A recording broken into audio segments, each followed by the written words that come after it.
Make a squid ink pasta monster for Halloween.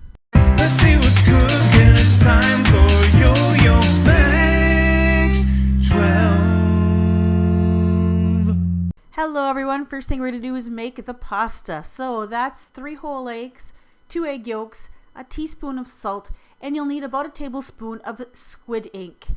Now I received 4 packets of squid ink in a gourmet food box called Hampton's Lane, and I did an unboxing a few months ago, but you can purchase this stuff online. It costs about $4 for about a tablespoon or so. So I blended the ink, the eggs, and salt together with the paddle attachment. Then I added little bits of flour until it was blended. Once it was too thick, I switched to a dough hook.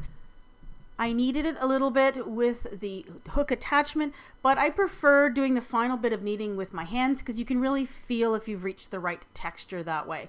So continue to add flour. You may not use the entire 3 1/4 cups that are called for in the recipe. You're going to knead it until you get a very stiff dough that's going to feel a little bit on the dry side, but still kind of holds together. And just continue to knead until the dough, it doesn't feel too sticky in your hands. And once you're done, wrap it up and let it rest for about 30 minutes. And don't skip that step because it really makes it easier to work with. And then I cut it up into 4 portions to do the rest of the process. So I covered the sticky sides from the cut sides with a little bit of flour. And then I put it through my pasta attachment. Now, the pasta roller has different settings from 1 until 8. And I put the dough, the first setting, I put it through about 4 times, folding it each time. And then I put it through about twice with each subsequent number, from 2 to 7. And you can quit anytime you want. It all depends on how thick you want your final pasta to be.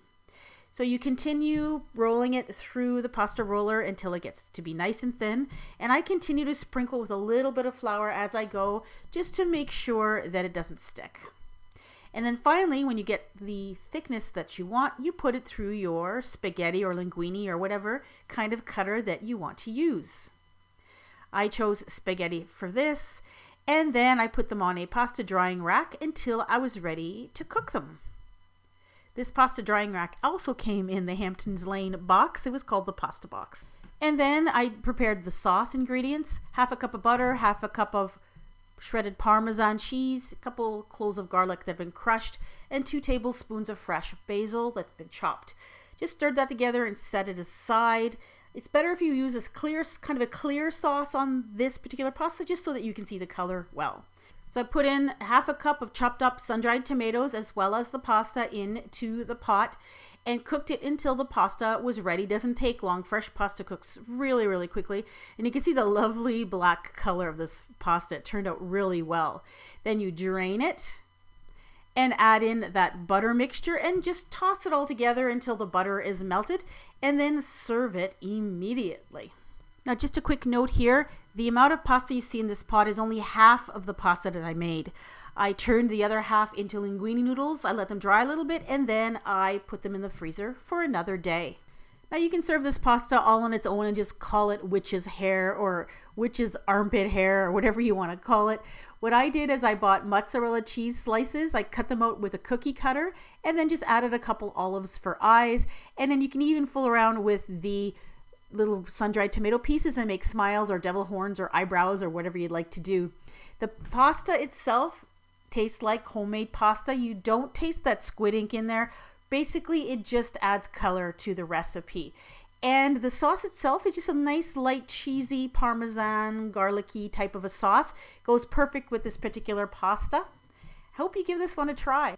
Now, I don't only have sweet treats on my Halloween playlist. I have a few savory ones like stuffed mummy bread, spider pizza, coffin dip, little bat rangoons, and a mummy meatloaf.